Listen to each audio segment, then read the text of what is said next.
Hello అండి, నేను మీ Sridevi. Welcome back to తాలింపు. ఈ రోజుల్లో రెగ్యులర్గా అందరికీ ఉంటున్న సమస్యలే జుట్టు అదే పనిగా రాలిపోవడము, పీసీఓడి, థైరాయిడ్, అలాగే ఎముకల పటుత్వం కోల్పోవడము. ఇలా ఒకటేంటి, ఇలా చెప్పుకుంటూ పోతే చాలా రకాల ప్రాబ్లమ్స్కి ఒకటే ఒక సొల్యూషన్. ఈ లడ్డూని కనుక రోజుకొకటి తిన్నామంటే ఇమ్యూనిటీని పెంచుకోవడమే కాకుండా చాలా అంటే చాలా హెల్తీగా కూడా ఉంటారు. మరి దీనికోసం అయితే ముందుగా స్టవ్ పైన ఒక బాండీని పెట్టుకొని దాంట్లోకి 1 టేబుల్ స్పూన్స్ వరకు నెయ్యిని వేసుకొని ఫ్లేమ్ని లో టు మీడియంకి అడ్జస్ట్ చేసుకొని దాంట్లోకి 1 కప్పు వరకు బాదం పప్పులని, కాజుని, అలాగే వాల్నట్స్ని కూడా వేసుకొని వీటితో పాటుగా పిస్తాని కూడా వేసి ఒకసారి బాగా కలుపుకోవాలి. ఇవి కొద్దిగా వేగిన తర్వాత ఎండు ద్రాక్షని, అలాగే పొద్దుతిరుగుడు గింజల్ని, గుమ్మడి గింజల్ని కూడా వేసుకొని మరొకసారి బాగా కలుపుకోవాలి.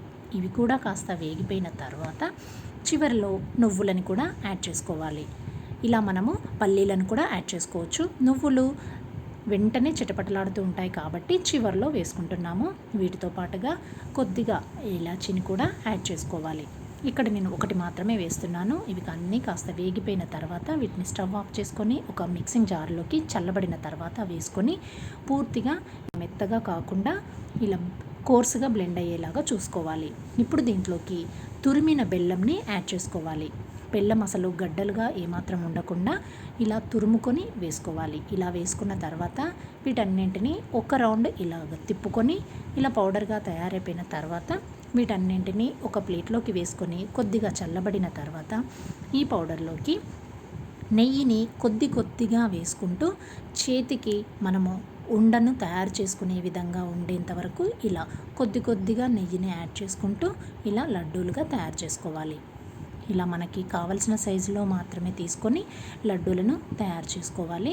ఇలా నెయ్యిని కనుక యాడ్ చేసుకొని బెల్లంని అసలు ఏమాత్రము కూడా పాకం పట్టాల్సిన పని లేకుండానే ఇలా కనుక మనం తయారు చేసుకున్నామంటే అస్సలు చితికిపోకుండా ఉండడమే కాకుండా చాలా హెల్తీగా ఉండే విధంగా ఈ లడ్డూలను మనం తయారు చేసుకోవచ్చు.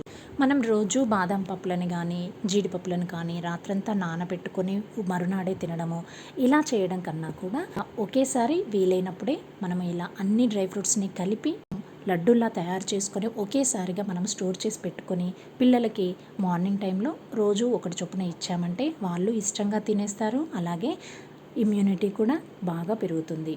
ఇలాగే అన్ని లడ్డూలను తయారు చేసుకొని ఒక ఎయిర్ టైట్ కంటైనర్లో స్టోర్ చేసేసుకోవడమే.